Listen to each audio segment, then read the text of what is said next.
ஏற்பட்டு விட்டது. அப்போ அவங்க என்னென்னமோ பண்ணி பார்க்குறாங்க, அவங்களால அதை சரி செய்ய முடியல. கடைசியில் அவங்க என்ன பண்ணுறாங்க, ஃபோர்மேனை அழைக்கிறாங்க. ஃபோர்மேன் வந்து அதை சரி செய்து கொடுக்கிறார். சரி செய்து கொடுத்து விட்டு அவர் கேட்கிறார், ஏன் என்னை முதலிலேயே அழைக்கவில்லை அப்படின்ட்டு. இல்லை, என்னால் முடிஞ்ச வரைக்கும் நான் ட்ரை பண்ணி பார்த்தேன், என்னுடைய பெஸ்ட்டு முயற்சி என்னவோ அதை நான் செஞ்சு பார்த்தேன், என்னால் முடியல, அதனால தான் உங்களை கூப்பிட்டேன் அப்படின்னு சொல்லி அவங்க சொன்னாங்க. அப்போது இந்த ஃபோர்மேன் சொன்னார், நீங்கள் செய்யக்கூடிய பெஸ்ட் என்ன தெரியுமா, அந்த நூல் அருந்து போன உடனேயே முதலில் என்னை அழைப்பது தான். உங்களுடைய பெஸ்ட் என்னது? நூல் அருந்த உடனேயே, பிரச்சனை வந்த உடனேயே முதலில் அழைக்க வேண்டியது என்னைத்தான் அப்படின்னு சொல்லி அவங்க சொன்னார். நாம் ஜெபிப்போம்.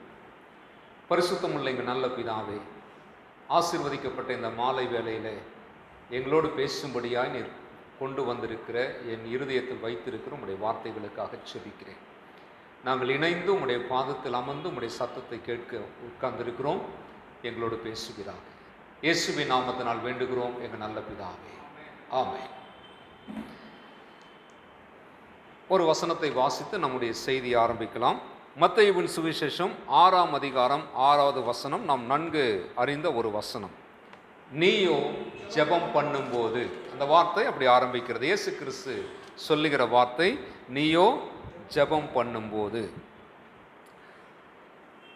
ஜெபத்திற்கு, சரிங்களா, ஜெபம் இல்லையா, there is a method, there is a attitude, there is a principle and purpose and way for prayer இல்லையா. ஒரு ஜெபத்தை நாம் செய்வதற்கு அதற்கான முறைகளை நாம் வைத்திருக்கிறோம். இப்படி இந்த முறைகளில் நாம் ஜெபிக்க வேண்டும் என்று சில சிந்தை, இப்படிப்பட்ட சிந்தையோடு தான் நாம் ஜெபிக்க வேண்டும், இப்படிப்பட்ட கோட்பாடு கொள்கையோடு தான் ஜெபிக்க வேண்டும், இந்த நோக்கத்தோடு ஜெபிக்க வேண்டும், இந்த விதமாக இந்த வழிமுறையில் நாம் ஜெபிக்க வேண்டும் அப்படின்னு சொல்லி நாம் ஜெபத்தை குறித்து பல அபிப்பிராயங்கள், எண்ணங்கள், பழக்கங்கள், வழக்கங்கள்லாம் நம்மக்கிட்ட இருக்குது. ஒரு விஷயத்தை நம்ம புரிந்து கொள்ள வேண்டும். ஜெபம் என்பது கடமை அல்ல, இட்ஸ் நாட் அ டியூட்டி. ஒரு கிறிஸ்தவனாக நாம் ஜெபிப்பது என்பது நம்முடைய கடமை அல்ல, அது ஆப்ஷனும் அல்ல. அதாவது முடிந்தால் செய்யலாம், முடியாவிட்டால் செய்ய தேவையில்லை என்பதல்ல. ஜெபம் என்பது இட்ஸ் அ லைஃப் ஸ்டைல். ஒரு கிறிஸ்தவனுடைய வாழ்வியல் முறை கிறிஸ்தவம். கிறிஸ்தவத்தில் இருக்கிற ஒவ்வொருவரும் ஜெபிக்கிறவர்களாக அது அவருடைய வாழ்வு முறையாக இருக்க வேண்டும், அது அவர்களுடைய ஹேபிட், அது அவர்களுடைய பழக்கமாக இருக்க வேண்டும், அது அவர்களுடைய சுபாவமாக இருக்க வேண்டும் என்பதை பார்க்கிறோம். ஜெபத்தை குறித்து அநேக குறிப்புகள் வேதாகமத்தில் நமக்கு கற்றுக் கொடுக்கப்பட்டிருக்கிறது, போதிக்கப்பட்டிருக்கிறது.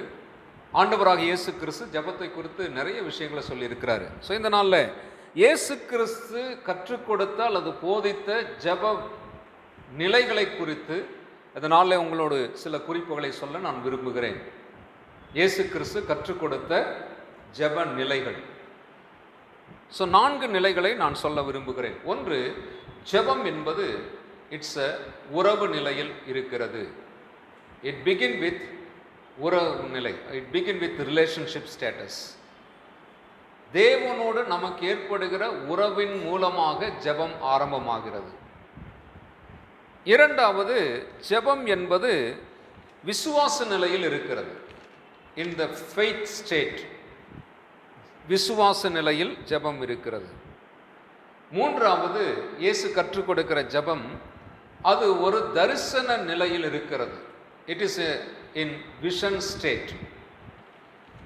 நான்காவதாக, ஜெபம் என்பது ஒரு தேவையின் நிலையில் இருக்கிறது, இன் த நீட் ஸ்டேட். ஸோ இந்த 4 நிலைகளில் இயேசு ஜெபத்தை குறித்து சொன்ன சில வசனங்களை நாம் சிந்தித்து கடந்து போகலாம். ஸோ முதலாவது சொன்னேன், ஜெபம் என்பது ஒரு உறவு நிலையில் இருக்கிறது என்று நாம் பார்க்கிறோம். தேவனுக்கும் நமக்குமான உறவு. இந்த உலகத்தில் இருக்கிற எல்லா மனிதர்களும், கடவுள் நம்பிக்கை உள்ள எல்லா மனிதர்களும், அது எந்த மதமாக இருந்தாலும் சரி, கடவுளுக்கும் தனக்கும் இருக்கிற ஒரு உறவை அவர்கள் அனுபவித்து கொண்டிருக்கிறார்கள். சில இடங்களில் கடவுளை தெய்வமாகவும் அந்த கடவுளுக்கு தான் ஒரு பக்தனாகவும் இருக்கிற உறவில் சிலர் இருக்கிறார்கள்.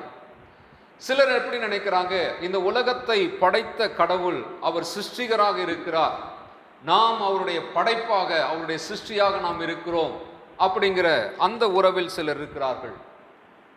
பரிசுத்த வேதாகமத்தில் ஆரம்ப காலத்தில், பழைய ஏற்பாட்டு காலத்தில் தேவன் தன்னுடைய மக்களுக்கு தன்னுடைய உறவை வெளிப்படுத்துகிற பொழுது சிருஷ்டிகராகவும் தன்னால் படைக்கப்பட்ட மக்களை சிருஷ்டிகளாகவும் அவர்களோடு தன்னுடைய உறவை காண்பிக்கிறார். அதற்கு பிறகு நாம் பார்க்கும் பொழுது தேவன் தன்னை அரசராகவும் தன்னுடைய அரசாட்சியின் குடிமக்களாகவும் தன்னுடைய மக்களை பார்க்கிறார். ஆனால் புதிய ஏற்பாட்டுக்கு வரும் பொழுது இயேசு கிறிஸ்து ஒரு வித்தியாசமான ஒரு புதுமையான உறவு நிலையிலே தேவனை காண்பிக்கிறார். அதுவரைக்கும் இஸ்ரவேல் மக்கள் மத்தியிலே தேவனை அவர்கள் அப்படி பார்த்ததில்லை. அப்படிப்பட்ட உறவில் நிலையில் அவர்கள் தேவனை அணுகியதே கிடையாது. இன்னும் சொல்ல போனால் உலகத்தில் எந்த மதத்திலும் எந்த கடவுள் பக்தியிலும் கடவுளை அப்படிப்பட்ட ஒரு நிலையில் யாரும் அணுகினதாக சரித்திரம் இல்லை. ஆனால் இயேசு கிறிஸ்து முதல் முறையாக அந்த உறவு நிலையிலே அவர் என்ன சொல்றாரு, ஜெபத்திலே தேவனை தேடுவதை பற்றி சொல்லுகிறார். மத்தேயு 6ஆம் அதிகாரம் 9ஆம் வசனத்திலே ஜெபத்தை குறித்து, ஜெபிக்கிறதை குறித்து, இப்படி ஜெபம் பண்ண வேண்டும் என்று இயேசு கிறிஸ்து சொல்லிக் கொடுக்கிற பொழுது பரமண்டலங்களில் இருக்கிற எங்கள் பிதாவே என்ற அந்த வார்த்தையை சொல்லி ஜெபிக்க கற்றுக் கொடுக்கிறார். இயேசு கிறிஸ்து ஒருவருக்கு மாத்திரமே பிதாவாகிய தேவனை பிதா என்று அழைக்கிற சகல உரிமையும் இருக்கிறது. ஏனென்றால் பிதாவாகிய தேவனும் குமாரனாகிய தேவனும் இருவரும் ஒருவரே, இல்லையா? தேவன் ஒருவரே என்று வேதம் சொல்லுகிறது. ஆக பிதாவாகிய தேவனுக்கும் குமாரனாகிய தேவனுக்கும் இடையில் இருக்க அந்த உறவில் இருவரும் ஒரே தன்மை உடையவர்கள். பரிசுத்தத்திலும் நீதியிலும் அன்பிலும் இரக்கத்திலும் எல்லாவற்றிலுமே இருவரும் ஒரே தன்மை உடையவர்கள். இருவருக்கும் எந்த வித்தியாசம், குறைகள் கிடையாது. ஒருவரை விட ஒருவர் சிறந்தவரோ ஒருவரை விட ஒருவர் குறைவானவரோ கிடையாது. ஆனால் அந்த உறவிலிருந்து தன் தேவனை, அதாவது பிதாவை பிதா என்று அழைக்கிற உரிமையில் இருக்கிற இயேசு கிறிஸ்து பாவிகளாய் இருக்கிற மனிதர்களுக்கு அவர் கற்றுக் கொடுக்கிற ஒரு ஜெபத்தில் சொல்லுகிறார், பரமண்டலங்களில் இருக்கிற எங்கள் பிதாவே என்று சொல்லி. ரொம்ப அற்புதமான ஒரு உறவு முறை. நாம் ஜெபத்தில் அதிகமாக இந்த வார்த்தையை பயன்படுத்துகிறோம். ஆனால் உணர்ந்து அனுபவித்து ருசித்து ஸ்லாகித்து அந்த உறவை சொல்லி ஜெபிக்கிறோமா அப்படிங்கிறது சில நேரங்கள் அது குறைவாகத்தான் இருக்கிறது. ஆனால் அந்த உறவினுடைய மேன்மை மிக முக்கியமானது. வேதத்தில் வாசிக்கிற பொழுது இயேசு கிறிஸ்துவின் மேல் ஒரு முறை மக்கள் கல்லெறிந்து அவரை கொல்ல வேண்டும் என்று முயற்சிக்கிறார்கள். யோவான் 5ஆம் அதிகாரம் 18ஆவது வசனத்தில் நாம் வாசிக்கிற பொழுது இயேசுவை கல்லெறிவதற்கு ஒரு காரணத்தை அங்கே பார்க்கிறோம். ஒரு காரணம், அவர் ஓய்வு நாளை மீறினார். பெதஸ்தா குளத்தில் இருந்த அந்த மனிதனை சுகமாக்கினதின் காரணமாக இயேசு ஓய்வு நாளை மீறினார். அப்போ ஓய்வு நாளை மீறின அந்த இயேசுவை இதுவரைக்கும் ஜெபாலயத்தில் அதை செய்து கொண்டிருந்தார். கிராமங்களிலே, நாசரேத்திலே, கலிலேயாவிலே, கிராமப்புறங்களில் இருக்கக்கூடிய ஜெபாலயங்களில் அவர் அந்த மீறுதலை செய்து கொண்டிருந்தார். ஆனால் இப்பொழுது அவர் நகரத்திலே, தேவாலயம் இருக்கக்கூடிய நகரத்திலேயே வந்து அந்த மீறுதலை செய்கிறார். என்ன மீறுதலை செய்கிறார்? ஓய்வு நாளை மீறி விடுகிறார். ஓய்வு நாள் அந்த மனுஷனை சுகமாக்கி விடுகிறார். ஆகையினால அவர்கள் எல்லாரும் கல்லெறிய துணிகிறார்கள். அது போதாது என்று இயேசு இன்னொன்றையும் சொல்லிவிடுகிறார், தேவனை தன்னுடைய சொந்த பிதா என்று சொல்லிவிடுகிறார். ஆகவே யூதர்களுக்கு ரொம்ப கோபம் வந்துடுது. அவங்க அவர் மேல் கல்லெறிவதற்கு தயாராயிட்டாங்க. பிரியமானவர்களே, யூதர்களுடைய கலாச்சாரத்தில், இறை நம்பிக்கையிலே, கடவுள் நம்பிக்கையிலே தேவனை தன்னுடைய பிதா என்று சொல்லுவது மிகப்பெரிய பாவம். ஏனென்றால் தேவன் சர்வ வல்லவர், பரிசுத்தமானவர், நீதியுள்ளவர். அவருக்கு சமமாக நாம் ஒருபோதும் இருக்க முடியாது என்பது யூதர்களுடைய நம்பிக்கை. ஆனால் தேவன் ஆரம்ப காலத்திலிருந்தே, மனிதனை படைத்ததிலிருந்து அவர் எப்படி வைத்திருக்கிறார் என்றால், மனிதனை தனக்கு சமமாகவே வைக்க அவர் விரும்பினார். ஆகவேதான் மனிதனை படைத்த போது அவருடைய சாயலாகவும் அவருடைய ரூபமாகவும் படைத்தார். இயேசு கிறிஸ்துவை இந்த உலகத்திற்கு அனுப்பினதனுடைய நோக்கத்தில் அதுவும் அடங்கி இருக்கிறது. தமது குமாரனுடைய சாயலுக்கு ஒப்பாய் இருப்பதற்கு நம்மை அழைத்திருக்கிறார், நம்மை தெரிந்து கொண்டிருக்கிறார். அப்போ அப்படிப்பட்ட சிந்தை உள்ள தேவன் நம்முடைய தேவன். அப்போ அவரை பற்றி நாம் பார்க்கும் பொழுது இயேசு கிறிஸ்து கற்றுக் கொடுக்கிற அந்த ஜெபத்தில் உறவு நிலை ஜெபம் அப்படி சொல்லும்போது நமக்கும் தேவனுக்கும் இருக்கிற உறவு எப்படிப்பட்டது என்றால் அவர் நம்முடைய பிதாவாகிய தேவன், பிதாவாக இருக்கிறார். அப்போ நம்ம ஜெபத்திலே தேவனிடத்தில் நாம் ஜெபிக்கும் போது அந்த வார்த்தையை சொல்லி ஜெபிக்கிறோம், ஆனால் அந்த வார்த்தையை உணர்ந்து ஜெபிக்கிறோமா அப்படிங்கிறது ஒரு கேள்வி. இப்போ நீங்கள் அரசாங்கத்தில் இருக்கிற அதிகாரிகளுக்கு ஒரு மனு போடுகிறீர்கள், அமைச்சருக்கோ எம்எல்ஏவுக்கோ தாசில்தாருக்கோ கலெக்டருக்கோ ஒரு லெட்டர் கொடுக்குறீங்க. அதில் என்ன எழுதுறீங்க? ஃப்ரம் அட்ரஸ் டு அட்ரஸ் போட்டுட்டு மதிப்பிற்குரிய ஐயா அப்படின்னா எழுதுகிறோம். யாரும் மானங்கெட்ட ஐயான்லாம் எழுதுறதில்லை, மதிப்புக்குரிய ஐயா. ஆனால் ஒரு மானங்கெட்ட பொழப்பு தான் பண்ணிட்டு இருக்காரு இல்லைங்களா? லஞ்சம் வாங்குறாரு, களவாடுறாரு, பொய் சொல்கிறாரு, தேர்தல் நேரத்தில் ஒரு வாக்குறுதி கொடுத்துட்டு தேர்தலுக்கு பிறகு அதை செய்ய மாட்டேங்கிறாரு. ஸோ இதெல்லாம் அவர் செய்கிறாரு. ஸோ மானங்கெட்டவராக தான் அவர் இருக்கிறாரு. ஆனால் நம்ம எப்படி எழுதுறோம்னா மாண்பு மிகுன்னு தான் எழுதுகிறோம். ஸோ அதை எழுதான் ஆகணும். அப்படி எழுதுனா தான் அந்த பெட்டிஷன் எடுப்பான், அது அப்போ தான் அதை படிப்பான். சரிங்களா? அப்போ ஒப்புக்கனாவது என்ன செய்கிறோம்?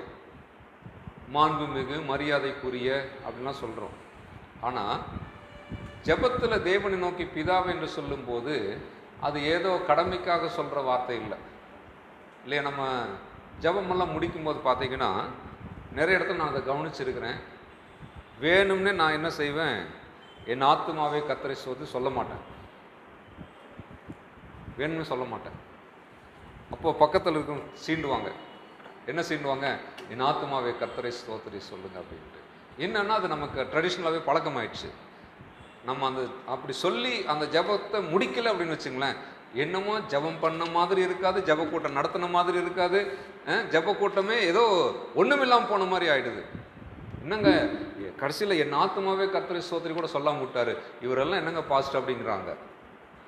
ஏன்னா அந்த மாதிரி பழக்கமாயிடுச்சு நமக்கு. அந்த மாதிரி ஜபத்தில் தேவனை பிதாவை என்று கூப்பிடுகிற அந்த பழக்கம் சொல்லி சொல்லி காலகாலமாக பேசி பேசி அது பழக்கமாக போச்சு. ஆனால் அந்த உறவில் நின்று ஜபிக்கணும். சரிங்களா? தேவனுக்கு முன்பாக நம்ம முழங்கால் படியிடும் போது, தேவனுக்கு முன்பாக ஜபத்தில் நிற்கும் போது, அவர் என்னுடைய தகப்பன், நான் அவருடைய மகன், அவருடைய மகள் என்கிற அந்த உறவு நிலையில் நின்று ஜபிக்க வேண்டும். இயேசு அந்த ஒரு புதிய ஒரு ஜபத்தின் உறவு நிலையை நம்ம கற்றுக் கொடுக்கிறார். அது மகா உன்னதமான ஒரு ஜப நிலை. ஸோ மத்தேயு 7ஆம் அதிகாரம் 11ஆம் வசனத்தில் இயேசு கிறிஸ்து இப்படி சொல்கிறார். அந்த ஜபத்தை குறித்து இன்னொரு காரியத்தை அங்கே சொல்லும்போது என்ன சொல்கிறார்னா, உங்கள் பிதா உங்களுக்கு நன்மையானவைகளை கொடுப்பது அதிக நிச்சயம் அல்லவா. அதாவது தன்னுடைய பிதாவை அவர் அங்கே இருக்கிறவங்களுக்கு சொல்லும்போது என்ன சொல்கிறாரு? உங்கள் பிதாங்கிறாரு. அந்த உங்கள் பிதான்னு சொல்கிறதுக்கு முன்னாடி அவங்கள பற்றி என்ன சொல்கிறார் பாருங்க, பொல்லாதவர்களாகிய நீங்களே. சரிங்களா? 11ஆம் வசனத்தில் தொடங்கும்போது என்ன சொல்கிறாரு? ஆகையால் பொல்லாதவர்களாகிய நீங்கள். யாரும் அங்கே முன்னாடி நிற்கிற ஆட்களை பார்த்து சொல்கிறார், நீங்கள்லாம் யாருப்பா? நீங்கள்லாம் பொல்லாதவர்கள் அப்படின்னு சொல்லிட்டு அந்த அந்த வசனத்தினுடைய தொடர்ச்சியில் முடிக்கும்போது நடுவில் அவர் என்ன சொல்கிறாரு? உங்கள் பிதா அப்படிங்கிறாரு. எப்படிங்க பொல்லாதவர்களுக்கு அவர் எப்படிங்க பிதாவாக இருக்க முடியும்? இவங்கெல்லாம் யாரு? பொல்லாதவர்கள் இல்லையா? இவங்கெல்லாம் யாரு? பொல்லாதவர்கள். அப்போ பொல்லாதவர்களுக்கு இயேசு கிறிஸ்து சொல்றாரு உங்கள் பிதா அப்படிங்கிறாரு. என் பிதான்னு சொல்லணும்ல. ஒரு ஆக்சுவலாக அந்த இடத்துல எப்படி சொல்லணும்னா என் பிதான்னு தான் சொல்லணும். இயேசு கிறிஸ்து அந்த இடத்துல சொல்லும் போது என்ன சொல்லணும்? என் பிதான்னு தான் சொல்லணும். ஏன்னா அவருக்கும் எனக்கும் இருக்கிற உறவில் நாங்கள் 2 பேரும் தான் சரியாக இருக்கிறோம். ஏன்னா அவர் எப்படி இருக்காரோ அவர் மாதிரி தான் நானும் இருக்கிறேன். அவருடைய தன்மையும் அவருடைய சுபாவம் அவருடைய குணம் எல்லாமே எனக்கு இருக்குது. அதனால் அவருக்கு நான் குமாரன் சொல்லிக்கிறதும் எனக்கு அவர் பிதான்னு சொல்லிக்கிறதும் சரியானது. ஆனால் இயேசு கிறிஸ்து அந்த இடத்துல என்ன சொல்கிறேன்னா உங்கள் பிதா அப்படிங்கிறாரு. பொல்லாதவர்களாகி உங்களுக்கு அவர் பிதாவாக இருக்கிறார். அப்போ நீங்க பொல்லாதவர்களாக இருந்து உங்கள் பிள்ளைகளுக்கு நல்லதை கொடுக்க அறிந்திருக்கும் பொழுது உங்களுடைய பிதாவாகிய தேவன். இன்னொரு இடத்துல இதை கான்ட்ராஸ்டாக நம்ம பார்க்கும்போது கொஞ்சம் வித்தியாசமாக இருக்கும். என்னென்ன யூதர்களிடத்தில் ஒரு இடத்துல இயேசு கிறிஸ்து பேசும்போது இப்படி சொல்கிறார், நீங்கள்லாம் யார் மாதிரி இருக்கிறீங்க? உங்கள் தகப்பன் மாதிரி இருக்கிறீங்க, உங்கள் பிதா மாதிரி இருக்கிறீங்க. யார்? சாத்தானை சொல்லி சுட்டி காட்டுறாரு. அவன் பொய்யனும் பொய்க்கு பிதாவுமாக இருக்கிறான், நீங்களும் அவனை மாதிரி தான் இருக்கிறீங்கன்னு சொல்லி யூத ஜனங்களை பார்த்து அவர் அதை சொல்கிறார். ஆனால் இந்த இடத்துல தேவனை அவர்களுடைய பிதா என்று அடையாளப்படுத்தி காண்பிக்கிறார். அப்போ நமக்கு அந்த பெரிய ஸ்லாக்கியம் கிடைச்சிருக்கு. என்னது? தேவனை பிதா என்று அழைத்து ஜெபிக்கிற பாக்கியம். பிதா என்று அழைத்து ஜெபிக்கிற பாக்கியம். அப்போஸ்தலனாகிய பவுலும் இதை தன்னுடைய நிருபங்களில் பல இடத்தில் சுட்டி காட்டுகிறார். பிதாவாகிய தேவன், பிதாவாகிய தேவன் என்ற வார்த்தையை தன்னுடைய நிருபங்களில் அவர் அதிகமாக அடிக்கடி அவர் பயன்படுத்தி பார்ப்பதை பார்க்கிறோம். அப்போ இந்த உறவு நிலை ஜெபம் என்பது எதை காட்டுகிறது? இந்த உறவு என்பது ஒரு உரிமையையும் நமக்கு கொடுத்திருக்கிறது.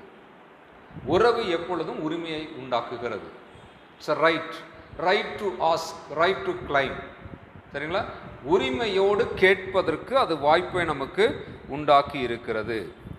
ஸோ இந்த இடத்துல பார்க்கிறோம், பொல்லாதவர்களாகிய நீங்கள் உங்கள் பிள்ளைகளுக்கு நல்ல ஈவுகளை கொடுக்க அறிந்திருக்கும் போது பரலோகத்தில் இருக்கிற உங்கள் பிதான் தம்மிடத்தில் வேண்டிக் கொள்ளுகிறவர்களுக்கு நன்மையானவைகளை கொடுப்பது அதிக நிச்சயம் அல்லவா?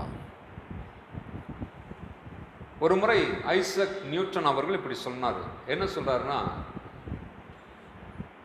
நான் டெலஸ்கோப் மூலமாக ஆகாயத்தை நான் பார்க்கிற பொழுது அங்கு இருக்கக்கூடிய நட்சத்திரங்கள், கோள்களை எல்லாம் நான் பார்த்து ஆச்சரியப்படுகிறேன். எவ்வளோ தூரத்தில் அது இருக்குது, அவ்வளவு தூரமாக இருக்கிற அந்த நட்சத்திரங்கள் இந்த டெலஸ்கோப் மூலமாக நான் பார்க்கும் பொழுது அது மிக சமீபமாக, ரொம்ப அருகில் இருக்கிறது, எனக்கு மெய்சிலிர்க்க வைக்கிறது அப்படின்னு சொல்கிறார். அப்புறம் சொல்கிறாரு, அதை விட மெய்சிலிருக்கிற ஒரு அனுபவம் எனக்கு இருக்குது. என்னன்னா, எப்பொழுதெல்லாம் நான் முழங்கால் படியிடுகிறேனோ அப்பொழுதெல்லாம் இதை எல்லாவற்றையும் படைத்தவராகிய தேவன் அவருக்கு அருகில் நின்று நான் ஜெபிக்கிற அந்த அனுபவம், அவரை அப்பா என்று கூப்பிட்டு அவரிடத்தில் பேசுகிற அந்த அனுபவம், அது என்னை ரொம்பவே மெய்சிலிருக்க வைக்கிறதுங்கிறார்.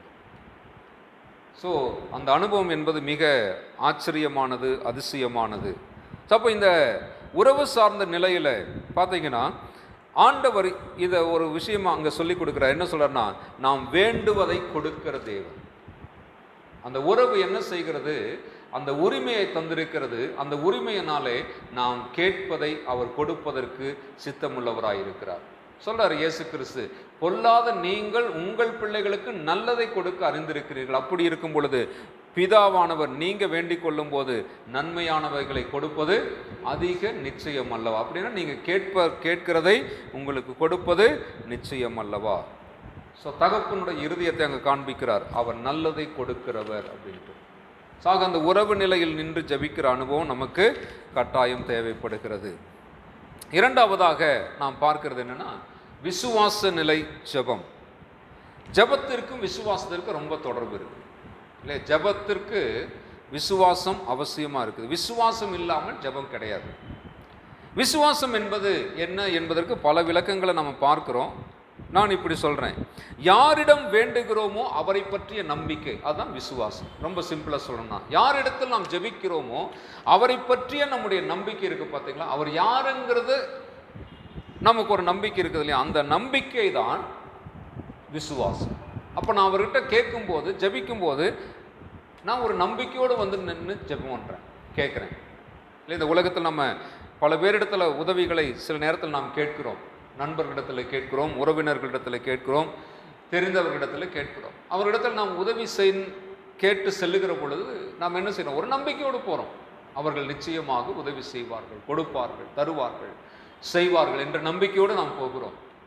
ஆனால் அந்த நம்பிக்கை எல்லா நேரத்திலும் கைகூடி வருவதில்லை, சில நேரத்தில் பொய்த்தும் போய்விடுகிறது. ஆனால் தேவனிடத்தில் நாம் வருகிற பொழுது நமக்கு அந்த நம்பிக்கை கட்டாயம் இருக்கத்தான் வேண்டும் இல்லையா? அவர் என்னுடைய ஜெபத்திற்கு செவி கொடுப்பார், என் வேண்டுதலுக்கு செவி கொடுப்பார்.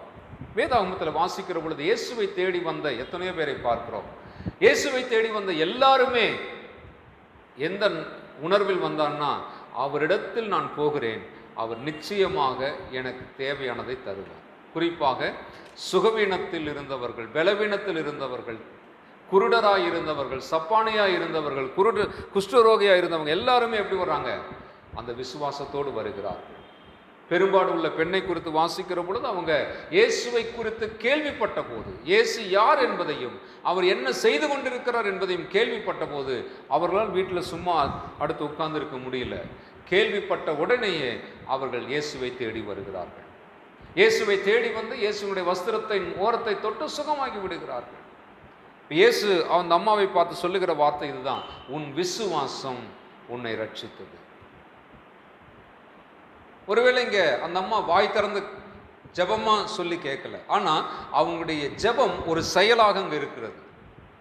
வீட்டிலிருந்து வந்து இயேசுவின் வஸ்திரத்தின் ஓரத்தை தொட்டால் போதும் நான் சுகமாகி விடுவேன் என்கிற நம்பிக்கையோடு அவங்க வர்றாங்க. ஒருவேளை அவங்க இயேசுவுக்கு முன்பாக நின்று, இயேசுவே நான் 12 வருஷமா பாடுபட்டு இருக்கிறேன், கஷ்டப்பட்டு இருக்கிறேன், எல்லாம் செலவு பண்ணி பார்த்துட்டு எனக்கு நோயே குணமாகலை, தயவு செய்து எனக்கு சுகம் கொடுங்கன்னு சொல்லி அவங்க வாயை திறந்து இயேசுவின் முன்னாக நின்று வேண்டுதலாக அதை செய்யலை. ஆனால் அந்த வேண்டுதலை அவர்கள் செயலாக காண்பிக்கிறார்கள். பின்னாக வந்து இயேசுவின் வஸ்திரத்தை ஓரத்தின் தொட்டதின் மாத்திரத்திலே அவர்கள் சுகம் அடைந்தார்கள் என்று பார்க்கிறோம்.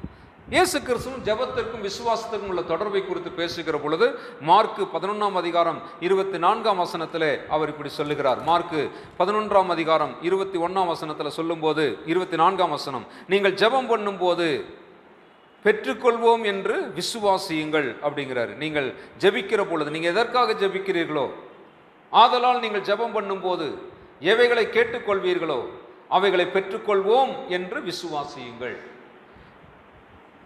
ஏன் அந்த விசுவாசம் வேணும்? ஏன்னா நான் யாருக்கிட்ட ஜெபிக்கிறேங்கிறது தான் அந்த விசுவாசத்துக்கான காரணம். பல நேரத்தில் நம்ம விசுவாசம் என்பதை நம்முடைய ஜெபத்தின் மேல வைக்கிறோம். நம்முடைய ஜெபத்தின் மேல் வைக்கிற விசுவாசம் அல்ல, ஜெபத்தின் மேல் அல்ல, நாம் யாரிடத்தில் ஜெபிக்கிறோமோ அவர் மேல் வைக்கிறது தான் விசுவாசம். பல நேரத்தில் நம்ம அப்படி தவற புரிஞ்சுக்கிறோம். நம்ம உபவாசிக்கிறதுனால என்னுடைய உபவாசத்துக்கு தேவன் ஜெபம் பதில் தருவார், அல்லது நான் கண்ணீர் சிந்துவதனாலே என் கண்ணீருக்கு தேவன் பதில் தருகிறார், அல்லது நான் இவ்வளவு நேரம் முழங்கால நிற்கிறேன், இந்த முழங்கால நிற்கிறதுனால கர்த்தர் எனக்கு தருவார், அல்லது நான் ஏதாவது பொருத்தனை செய்கிறேன், அந்த பொருத்தனை செய்வதனால எனக்கு தேவன் தருவார். அப்போ எல்லாமே நான் என்ன செய்யறேனோ அதன் அடிப்படையில் தான் ஆண்டவர் எனக்கு செய்கிறாருங்கிற, அல்லது என் ஜெபத்துக்கு செவி கொடுக்கிறாருங்கிற நம்பிக்கை எண்ணம் தான் நிறைய நேரத்தில் இருக்கிறது. வேதாகமத்தில் அப்படிப்பட்ட சில சம்பவங்கள் எழுதப்பட்டு இருக்கிறது உண்மைதான். அந்நாள் பொருத்தனை செய்து ஜெபித்தார்கள், கண்ணீர் சிந்தி சிலர் ஜெபித்திருக்கிறார்கள், பல மணி நேரம் பல நேரங்கள் முழங்காலில் நின்று ஜெபித்தவர்கள் இருக்கிறார்கள். தானியேலை பார்க்கும் பொழுது 3 வேளையும் அவர் ஜெபித்தார் என்று பார்க்கிறோம். ஆனால் அதெல்லாம் எதற்காக எழுதப்பட்டது? நீங்க அதே மாதிரி ஜெபம் பண்ணுங்க, அப்பதான் உங்க ஜெபம் கேட்கப்படும் என்பதற்காக அது எழுதப்படவில்லை. அவர்கள் எப்படி ஜெபித்தார்கள் என்பதை மட்டும் நமக்கு சொல்லி காட்டுகிறது. ஆனால் நாம் எப்படி ஜெபிக்க வேண்டும் என்பதற்கான உதாரணம் என்ன, எப்படி நாம் ஜெபிக்கணும், அவர் மேல் இருக்கிற விசுவாசம் தான் ரொம்ப முக்கியம். உங்களுக்கு விசுவாசம் இருந்தால் நீங்கள் அழாமையும் ஜெபம் பண்ணலாம், அழுதும் ஜெபம் பண்ணலாம். விசுவாசம் இருந்தால் நீங்கள் நின்றும் ஜெபம் பண்ணலாம், உட்கார்ந்தும் ஜெபம் பண்ணலாம், முழங்கால் போட்டும் ஜெபம் பண்ணலாம். உங்களுக்கு விசுவாசம் இருந்தால் நீங்கள் உபவாசம் இருந்தும் ஜெபம் பண்ணலாம், உபவாசம் இல்லாமல் ஜெபம் பண்ணலாம். நீங்கள் உபவாசம் இருந்து ஜெபம் பண்ணுறீங்களா, உபவாசம் இல்லாமல் ஜெபம் பண்ணுறீங்களாங்கிறது முக்கியம் கிடையாது. நீங்கள் முழங்கால் நின்று ஜெபம் பண்ணுறீங்களா, நின்று ஜெபம் பண்ணுறீங்களா முக்கியம் கிடையாது. நீங்கள் அழுது ஜெபம் பண்ணுறீங்களா, அழாமல் ஜெபம் பண்ணுறீங்களா முக்கியம் கிடையாது. நீங்கள் விசுவாசத்தோடு ஜெபிக்கிறீங்களான்னு தான் முக்கியம். அந்த விசுவாசம் யார் மேலே வச்சிருக்கிறீங்க? தேவன் மேலே உங்களுடைய விசுவாசம் இருக்குதாங்க தான் முக்கியம். அப்போ இயேசு கிறிஸ்து இங்கே சொல்லுகிற பொழுது நீங்கள் ஜெபிக்கும் போது விசுவாசத்தோடு ஜெபம் பண்ணுங்கிறார். நீங்கள் ஜெபத்தில் எவைகளை கேட்பீர்களோ அவைகள் பெற்றுக்கொள்வோம் என்று விசுவாசியுங்கள். அப்படின்னா விசுவாசம் என்பது வெறும் எதிர்பார்ப்பு அல்ல. இந்த இடத்துல நம்ம அதை பார்க்கும்போது மேலோட்டமாக பார்த்தோம்னா அப்படிதான் தெரியும். விசுவாசம் என்பது நம்ம ஜெபத்தில் என்ன கேட்டோமோ அது கிடைச்சிடும் என்கிற எதிர்பார்ப்பு. ஆனால் அடிப்படையில் விசுவாசம் என்பது தேவன் மேல் வைக்கிற நம்பிக்கை. ஆபிரகாமை குறித்து பார்க்கிற பொழுது ஆபிரகாமுடைய விசுவாசத்தை குறித்து நாம் பார்க்கிற பொழுது ரோமருக்கு எழுதிய நிருபம் 4ஆம் அதிகாரத்தில் பவுல் அப்போஸ்தலன் அவருடைய விசுவாசத்தை ரொம்ப அழகாக நமக்கு கோடிட்டு காண்பிக்கிறார். ஆபிரகாமுடைய விசுவாசத்தை குறித்து சொல்லுகிற பொழுது நம்புவதற்கு ஏதுவில்லாதிருந்தும் நம்பிக்கையோட விசுவாசித்தான் என்று அவரை குறித்து அவர் எழுதுகிறாரு. ஸோ பார்த்தீங்கன்னா 4ஆம் அதிகாரத்தில் 18ஆம் வசனத்தில் உன் சந்ததி இவ்வளவா இருக்கும் என்று சொல்லப்பட்டபடியே தான் அநேக ஜாதிகளுக்கு தகப்பனாவதை நம்புவதற்கு ஏதுவில்லாதிருந்தும் அதை நம்பிக்கையோடு விசுவாசித்தான். அவன் விசுவாசத்திலே பலவீனமாய் இருக்கவில்லை. அவன் ஏறக்குறைய 100 வயதுள்ளவனாய் இருக்கும்போது தன் சரீரம் செத்து போனதையும் சாராளுடைய கற்பம் செத்து போனதையும் எண்ணாதிருந்தான். 21ஆம் வசனம் தேவன் வாக்குத்தத்தம் பண்ணினதை நிறைவேற்ற வல்லவராய் இருக்கிறார் என்று முழு நிச்சயமாய் நம்பி தேவனை மகிமைப்படுத்தி விசுவாசத்தில் வல்லவனானான். அப்போ விசுவாசம் என்பது தேவன் மேல் வைக்கிற நம்பிக்கைக்கு பேர் தான் விசுவாசம். அந்த நம்பிக்கையின் அடிப்படையில் நாம் எதிர்பார்க்கிறோம். அவர் இப்படிப்பட்டவர், அவர் நல்லவர், அவர் ஜெபத்தை கேட்கிறவர், அவரால் முடியும், அவரால் முடியாத எதுவும் கிடையாது அப்படிங்கிற அந்த நம்பிக்கையின் அடிப்படையில் அவர் எனக்கு செய்வார் என்று எதிர்பார்ப்பதில் தவறு கிடையாது. ஆனால் நம்முடைய ஜெபத்தின் மேல் நம்பிக்கை வைத்து அந்த எதிர்பார்ப்பு இருக்கக்கூடாது. நம்முடைய ஜெபத்தின் மேல விசுவாசம் இல்லை, அவருடைய சுபாவத்தின் மேல, அவருடைய தன்மையின் மேல எனக்கு இருக்கிற நம்பிக்கை. இயேசு கிறிஸ்துவை குறித்து அந்த பெரும்பாடு உள்ள பெண் கேள்விப்படுறாங்க. என்ன கேள்விப்பட்டாங்க நமக்கு தெரியாது. இயேசுவை குறித்து கேள்விப்பட்டால், ஒருவேளை அவர் சுகம் தருகிறார் அப்படின்னு கேள்விப்பட்டிருக்கலாம், வியாதிகளை குணமாக்குகிறார்னு கேள்விப்பட்டிருக்கலாம், அவர் தாவீதின் குமாரன் என்று கேள்விப்பட்டிருக்கலாம், அவர் மேசியா என்று கேள்விப்பட்டிருக்கலாம். ஏதோ ஒன்று இயேசுவை குறித்து ஏதோ ஒரு விஷயத்தை அவங்க கேள்விப்படுறாங்க. கேள்விப்பட்ட உடனே அந்த அம்மாவுக்கு ஒரு நம்பிக்கை வந்துடுது. என்னன்னா, அவரிடத்தில் போனால் இந்த 12 வருஷமா எனக்கு இருக்கிற அந்த வியாதி சுகமாயிடும் அப்படிங்கிற நம்பிக்கை மட்டும் அவங்களுக்கு வந்துருச்சு. அப்போ அந்த நம்பிக்கையின் அடிப்படை தான் அவங்க இயேசுவை தேடி வராங்க. அந்த விசுவாசத்தின் அடிப்படை தான் இயேசுவை தேடி வராங்க. ஆகவே ஜெபமும் விசுவாசத்தின் அடிப்படையில் தான் இருக்கக்கூடியதாக இருக்குது. அப்போ நாம் தேவனை குறித்த அறிவு நமக்கு என்ன இருக்கிறதோ அந்த அறிவின் அடிப்படையிலே இருக்கக்கூடிய நம்பிக்கைக்கு பேர் தான் விசுவாசம். தேவன் நல்லவர் என்ற அந்த அறிவின் அடிப்படையிலே நான் விசுவாசிக்கும் போது அவரிடத்தில் நான் நன்மையை பெற்றுக்கொள்ள முடியும் என்ற நம்பிக்கை நமக்கு வருகிறது. அவர் வல்லவர் என்ற விசுவாசம், அந்த வல்லவர் என்ற அறிவு எனக்கு இருக்கும்போது, அவர் வல்லவர் என்ற அறிவின் அடிப்படையில் எனக்கு அவர் மேல் நம்பிக்கை வரும் பொழுது அவரால் எல்லாம் கூடும் என்ற விசுவாசம் எனக்கு உண்டாகிறது. ஆகவே தேவனை குறித்து நமக்கு இருக்கிற அறிவின் அடிப்படையில் தான் நம்முடைய விசுவாசம் இருக்கிறது.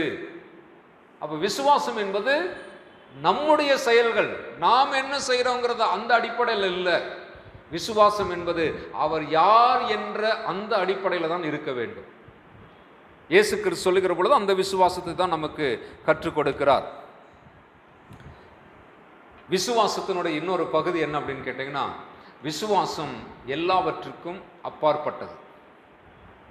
இப்போ இயேசு கிறிஸ்து ஜெபத்தை கற்றுக் கொடுக்கிற பொழுது நிறைய விஷயங்களை சொல்லி கொடுக்கிறார். என் நாமத்தினால நீங்கள் எதை கேட்டாலும் தருவேன் அப்படிங்கிறாரு. பிதாவை நோக்கி நீங்கள் வேண்டிக் கொள்வது ஏதோ உங்களுக்கு கிடைக்குங்கிறாரு. உறவை பற்றி பேசுகிறாரு, உரிமையை பற்றி பேசுகிறாரு, நாமத்தை குறித்து பேசுகிறாரு. ஆனால் இது எல்லாத்துக்கும் மேலே இருக்கக்கூடியதான் விசுவாசம். எப்படி நான் சொல்கிறேன்னா, உங்களுக்கு உறவை பற்றி தெரிய வேண்டாம். இப்போ அந்த பெரும்பாடு உள்ள பெண்ணை குறித்து பார்த்தோம்னா, அந்த அம்மாவுக்கு தேவனை குறித்தோ அல்லது இயேசு கிறிஸ்துவை குறித்தோ உறவு நிலை பற்றி ஒன்றும் தெரியாது. அந்த உறவு நிலை சார்ந்த உரிமை பற்றி ஒன்றும் தெரியாது. அந்த நாமத்தினால் கேட்க வேண்டும் என்ற போதனையோ உபதேசமோ அவங்களுக்கு தெரியாது. ஆனால் அவங்களுக்கு இருந்தது ஒன்றே ஒன்று தான், விசுவாசம். இயேசு என் வியாதியை நீக்கி என்னை சுகமாக்க வல்லவராய் இருக்கிறார் என்ற அந்த ஒரு விசுவாசம் தான் அவங்கள செயல்பட வச்சது. அப்போது ஒருவேளை உங்களுக்கு நாமத்தை சொல்லி ஜெபிக்க தெரியாட்டி கூட பரவாயில்ல, இல்லை பிதாவேன்னு சொல்லி கூப்பிட்டு ஜெபிக்க தெரியாட்டி கூட பரவாயில்ல, உங்களுக்கு விசுவாசம் இருக்குதா? அந்த விசுவாசத்தினால் நீங்கள் செய்கிற ஜெபத்துக்கு கர்த்தர் நிச்சயமாக உங்கள் ஜெபத்துக்கு பதில் தர வல்லவராக இருக்கிறார். அல்லேலூயா. அப்போ விசுவாசம் என்பது ரொம்ப முக்கியமானது. மார்க்குவின் சுவிசேஷம் 5ஆம் அதிகாரம் 27ஆம் வசனத்தை நாம் வாசிக்கிற பொழுது அந்த அம்மாவை குறித்து தான் நாம் பார்க்கிறோம் இல்லையா? நான் ஏற்கனவே சொன்னது போல அந்த அம்மா கிட்ட ஜெபம் இல்லை, வாயினால் செய்கிற ஜெபம் இல்லை. ஆனால் அவர்களுடைய ஜெபம் அங்கே எப்படி செயல்படுகிறது? செயலாக வெளிப்படுகிறது. அது விசுவாசம் உள்ள செயலாக அது வெளிப்பட்டது. ஆகவே அது என்ன செய்து அங்கே அவர்களுக்கு அது பலனை கொடுத்தது. மூன்றாவதாக இயேசு கிறிஸ்து கற்றுக் கொடுத்த ஜெப நிலை அப்படின்னு பார்க்கும்போது தரிசன நிலை ஜெபம், விஷன். இயேசு கிறிஸ்து ஜெபிக்க கற்றுக் கொடுக்கிற பொழுது அந்த ஜெபத்தில் பரமண்டலங்களுக்கு எங்கள் பிதாவை என்று சொல்லி கற்றுக் கொடுக்கிற அந்த ஜெபத்தில் முதல் 3 வார்த்தைகள் ஒரு தரிசனத்தை உடையதாக இருக்கிறது. ஒன்று, அவர் சொல்லுக்கு கொடுக்கிறார், உம்முடைய நாமம் பரிசுத்தப்படுவதாக. ஏற்கனவே அவருடைய நாமம் பரிசுத்தமானது. அப்போ நாமம் பரிசுத்தப்படுவதாக அப்படின்னா என்ன அர்த்தம்? எப்பொழுதும் உம்முடைய நாமம் பரிசுத்தமாகவே இருப்பதாக. அப்படின்னா பரிசுத்தம் என்ற வார்த்தைக்கு உண்மையான அர்த்தம் என்ன அப்படின்னு கேட்டிங்கன்னா, நம்ம புரிஞ்சுக்கிட்டு இருக்கிறது பரிசுத்தம் அப்படின்னா பாவம் இல்லாத நிலைமைக்கு பேர் தான் பரிசுத்தம் நம்ம நினச்சிக்கிட்டு இருக்கிறோம். பட் பரிசுத்தம் என்பதற்கான உண்மையான பொருள் என்ன அப்படின்னா, தன்னிகர் இல்லாத ஒப்பற்றவர் என்ற அர்த்தம். தனக்கு நிகரில்லாத ஒரு சுபாவமும் தன்மையும் உடையவர் என்ற அர்த்தம். அதுதான் பரிசுத்தம். அதாவது அன்கம்பேரபிள், யாரோடையும் எதனோடையும் எதற்காகவும் எப்பொழுதும் எந்த நிலையிலும் ஒப்பிடத்தக்கவர் அல்ல. அதான் பரிசுத்தம். அப்போ பரிசுத்தப்படுவதாக அப்படின்னு சொல்லும்போது என்ன அர்த்தம்? ஆண்டவரே, உம்முடைய நாமம் என்றைக்கும் தன்னிகரற்றதாகவே இருப்பதாக, எப்பொழுதும் உம்முடைய நாமம் மாத்திரமே உயர்ந்திருப்பதாக, எப்பொழுதும் உம்முடைய நாமம் மட்டுமே ஒப்பற்றதா இருப்பதாக, உம்முடைய நாமம் மட்டுமே எல்லாவற்றிலும் சிறந்ததா இருப்பதாக அப்படின்னு அர்த்தம். அப்போ அந்த நாமம் பரிசுத்தப்படுவதாக. அடுத்தது என்ன சொல்றாரு? ராஜ்யம் வருவதாக. அடுத்தது உம்முடைய சித்தம் செய்யப்படுவதாக அப்படின்னு சொல்லி ஆண்டவர் சொல்லி கொடுக்கிறார். இது ஒரு தரிசனத்தை உடையதாக இருக்கிறது. என்னன்னா, ராஜ்ய தரிசனம். இயேசு கிறிஸ்து இந்த உலகத்தில் ஊழியம் செய்த வந்தபோது அவருக்கு முன்னோடியாக வந்த யோவான் ஸ்நானகன் முதற்கொண்டு அவர்கள் பிரசங்கம் பண்ணினது என்ன அப்படின்னா, ராஜ்யத்தை குறித்து பிரசங்கம் பண்ணினார்கள். எதை குறித்து பிரசங்கம் பண்ணினார்கள்? ராஜ்யத்தை குறித்து பிரசங்கம் பண்ண, இயேசு தேவனுடைய ஆளுகையை பற்றி பிரசங்கம் பண்ணாங்க. சபை என்பது இன்னைக்கு சபை தன்னுடைய என்ன சொல்றது, அதனுடைய உண்மையான தன்மையை புரிந்து கொள்ளாமல் வாழ்ந்து கொண்டிருக்கிறது. சபை தேவனுடைய ராஜ்யத்தினுடைய பிரதிபலிப்பு. தேவனுடைய ராஜ்யம் எப்படி இருக்கும் என்பதற்கு இந்த உலகத்திற்கு காண்பிக்கக்கூடிய ஒரு அமைப்பாக சபை இருக்கிறது. அப்ப சபையாக நாம எப்பொழுதுமே அந்த ராஜ்யத்தின் சிந்தை உள்ளவர்களாக இருக்க வேண்டும். ராஜ்ய சிந்தை, ராஜாக்களாக, ராஜ்ய உணர்வுள்ளவர்களாக நம்முடைய வாழ்க்கையில் நாம் எப்பொழுதும் இருக்க வேண்டும். ஆகவே இங்கே இயேசு கிறிஸ்து அதை குறித்து தான் நமக்கு அந்த ஜெபத்திலே அவர் சொல்லிக் கொடுக்கிறார். பார்த்தீங்கன்னா, அவர் சபைக்கு ஜெபிக்க கற்றுக் கொடுக்கிற அந்த வசனங்களில் நாம் பார்க்கும் பொழுது அந்த தரிசனத்தை குறித்து நான் பார்க்கிற ஒரு குறிப்பை சொல்கிறேன். மத்தேயுவின் சுவிசேஷம் 9ஆம் அதிகாரத்தில் இந்த குறிப்பை அவர் சொல்கிறார். தன்னுடைய சீடர்களிடத்தில் பேசுகிற பொழுது இந்த கருத்தை சொல்லுகிறார். 9ஆம் அதிகாரம் 36 38 வரைக்கும். அவர் திரளான ஜனங்களை கண்ட பொழுது அவர்கள் மேய்ப்பனில்லாத ஆடுகளைப் போல தொய்ந்து போனவர்களும் சிதறப்பட்டவர்களுமாய் இருந்தபடியால் அவர்கள் மேல் மனதுருகி தம்முடைய சீஷர்களை நோக்கி, அறுப்பு மிகுதி, வேலையாட்களோ கொஞ்சம், ஆதலால் அறுப்புக்கு எஜமான் தமது அறுப்புக்கு வேலையாட்களை அனுப்பும்படி அவரை வேண்டிக் கொள்ளுங்கள் என்றார். இயேசு கிறிஸ்து ஜெபிக்க சொல்லி கொடுத்த ஜெபக்குறிப்பு இது. இப்போ நம்ம எல்லாரும் ஜெபக்குறிப்பு வச்சு ஜெபம் பண்ணுறோம் இல்லைங்களா? இயேசு கிறிஸ்து கொடுத்த ஜெபக்குறிப்பு இது. என்ன ஜெபக்குறிப்பு? இன்னும் வேலையாட்கள் வேண்டும், அதுக்காக ஜெபம் பண்ணுங்க அப்படின்னு சொல்லி அவர் சொல்லி கொடுத்துருக்கிறார். இப்போ நம்ம யோசிக்கலாம், 2000 வருஷமா ஆச்சு, 2000 வருஷமா ஆகியும் இன்னுமா ஆள் பத்தலை அப்படின்னு கேட்டால் உண்மையில ஆள் பத்தலை தான். என்னன்னு கேட்டிங்கன்னா, நான் கொரட்டூருக்கு ஊழியத்துக்கு வந்தப்போ 2000 வருஷத்தில் 26 வருஷத்துக்கு முன்னாடி நான் ஊழியத்துக்கு வரும்போது கொரட்டூர் 76, சென்னை 76 பின்கோடு, இது 80 இல்லையா? இது கொரட்டூர் ஹவுசிங் போர்டு 80. இங்கே எந்த சபையெல்லாம் இருந்ததுன்னு தெரியாது, இந்த சபை இருந்தது தெரியும். கிரேஸ் ப்ரேயர் ஹவுஸ் இருந்தது தெரியும். பாஸ்டர் ரூபன் ஐயாவை பற்றி அந்த காலத்தில் நான் கேள்விப்பட்டிருக்கேன், நேரில் பார்த்ததில்லை. அப்போ இங்கே இந்த ஊழியத்தை பற்றி எனக்கு கொஞ்சம் அந்த காலத்தில் ஒரு 26 வருஷத்துக்கு முன்னாடி ஒரு சின்னதாக எனக்கு ஒரு அறிவு உண்டு. மற்றபடி இந்த எல்லைக்குள்ளே எவ்வளோ சபைகள் இருக்குது அதை பற்றிலாம் எனக்கு தெரியாது.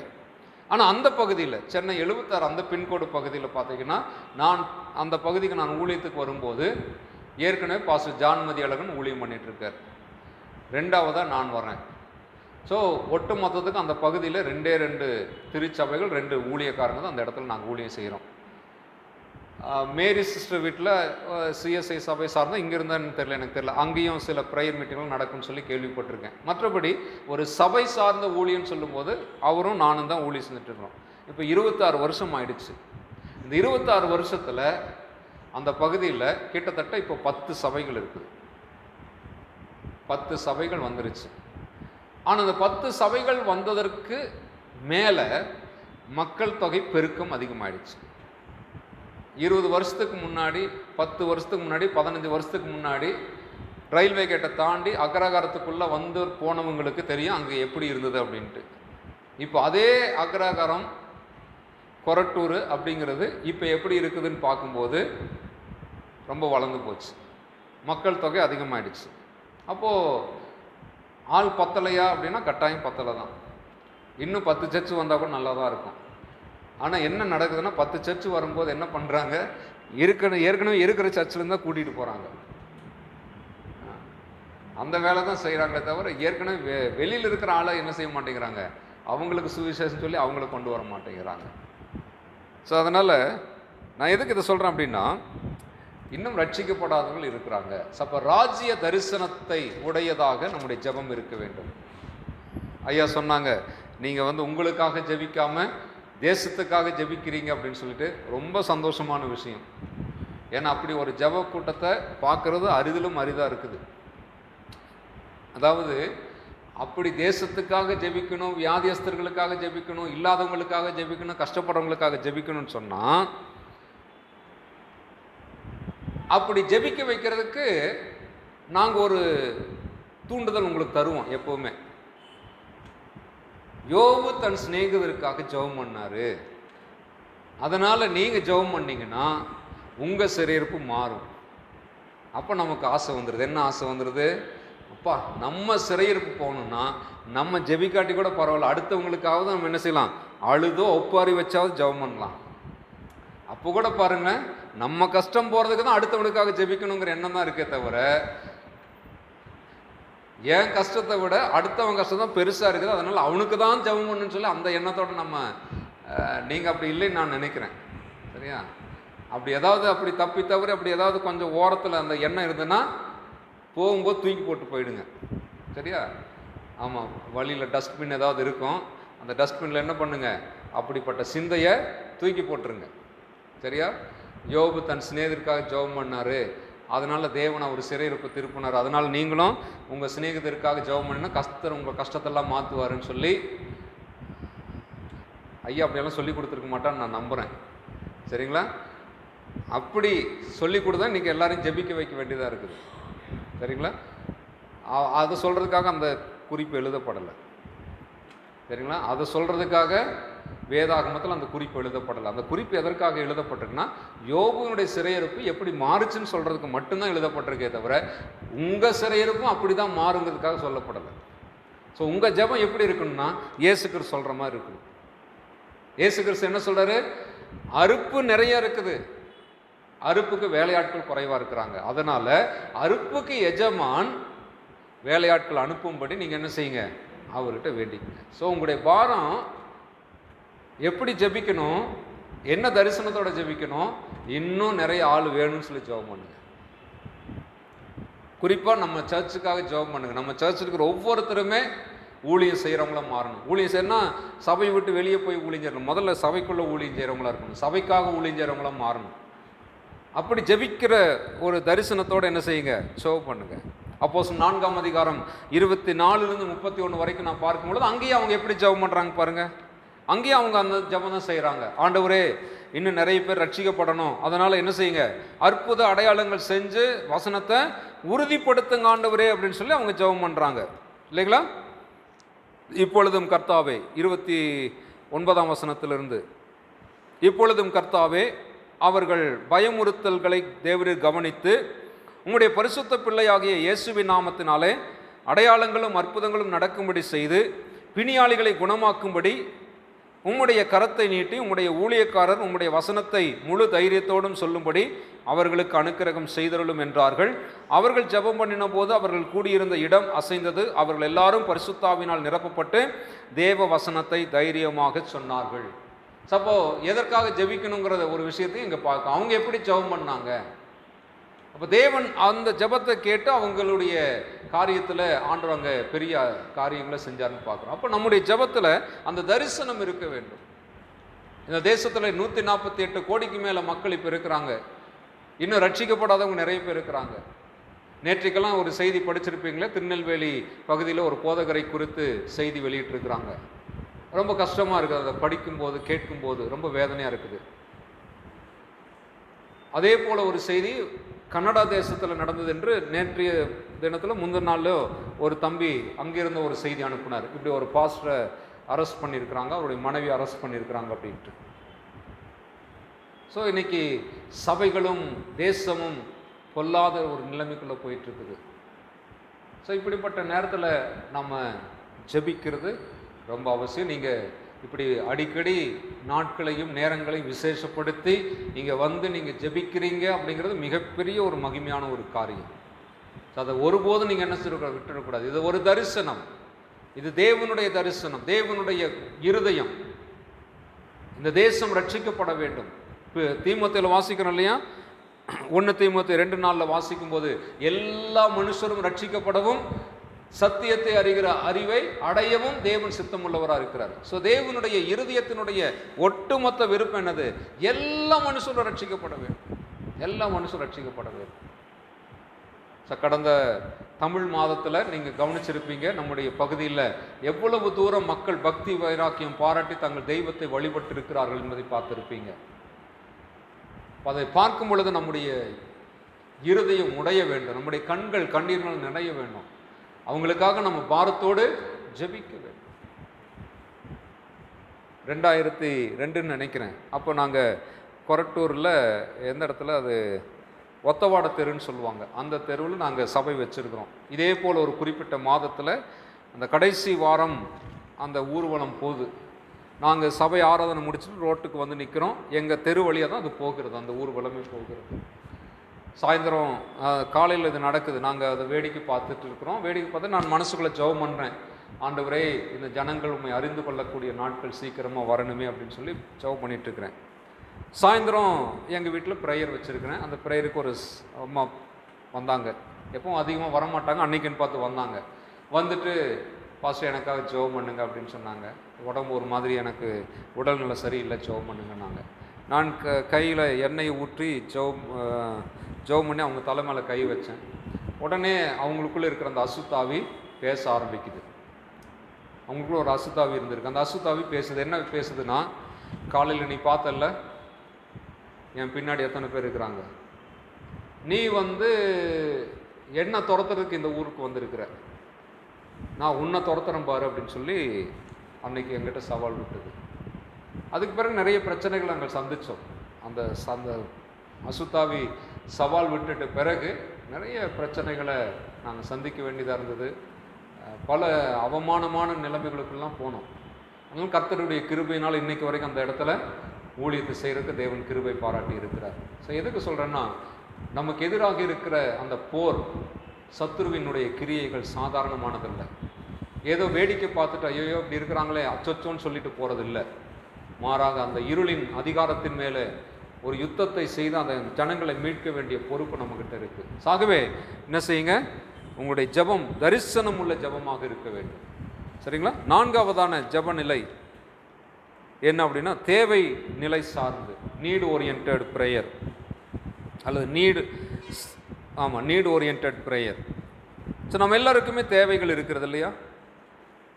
நிச்சயமாக நீங்கள் தேவைக்காக ஜெபம் பண்ணலைங்கிறது நல்ல விஷயந்தான். ஆனாலும் நாம் தேவையோடு இருக்கிறோம் என்பது உண்மை. நம்முடைய வாழ்க்கையில் நாம் பல்வேறு விதமான தேவைகளோடு இருக்கிறோம்.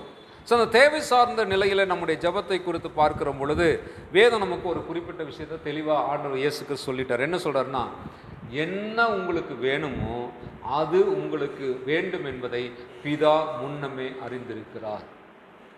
Father knows. தகப்பன் என்ன செஞ்சிருக்காரு, உங்களுக்கு என்ன வேண்டும் என்பதை அவர் முன்னமே அறிந்திருக்கிறார். மத்தேயு 6ஆம் அதிகாரம் 8ஆம் வசனத்திலையும் 32ஆம் வசனத்திலையும் இயேசு இந்த குறிப்பை சொல்றார். என்ன சொல்றாருன்னா, உங்கள் பிதா முன்னமே அறிந்திருக்கிறார். அப்போ என்னுடைய தேவையை அவர் அறிந்திருக்கிறதுனாலே என்னுடைய தேவைக்காக நான் ஜெபிக்க வேண்டாமா அப்படின்னு சொல்லும்போது, இயேசு கிறிஸ்து தேவைக்காக ஜெபிக்கிறதை ரொம்ப பிரதானப்படுத்தி சொல்லவே இல்லை.